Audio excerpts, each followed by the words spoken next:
രാജ്യത്ത് LPG പ്രതിസന്ധി തുടരുന്നതിനിടെ പൈപ്പ് ലൈൻ വഴിയുള്ള ഗ്യാസ് വിതരണം വിപുലീകരിക്കാൻ കേന്ദ്രം. PNG കണക്ഷനുകൾക്ക് അനുമതി വേഗത്തിലാക്കും. LPGയുമായി 2 കപ്പൽ കൂടി ഉടൻ ഇന്ത്യയിലെത്തും. വെല്ലുവിളികളെ ദൃഢനിശ്ചയത്തോടെ രാജ്യം നേരിടുകയാണ് എന്ന് പ്രധാനമന്ത്രി നരേന്ദ്രമോദി മൻ കി ബാത്തിൽ പറഞ്ഞു.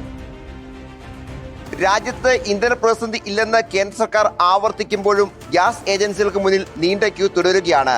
ഈ ഘട്ടത്തിലാണ് പൈപ്പ് ലൈൻ വഴിയുള്ള ഗ്യാസ് വിതരണം വിപുലീകരിക്കാൻ തീരുമാനം. 50 ലക്ഷം പുതിയ PNG കണക്ഷൻ എന്ന ലക്ഷ്യത്തിലേക്ക് എത്താനാണ് കേന്ദ്ര നീക്കം.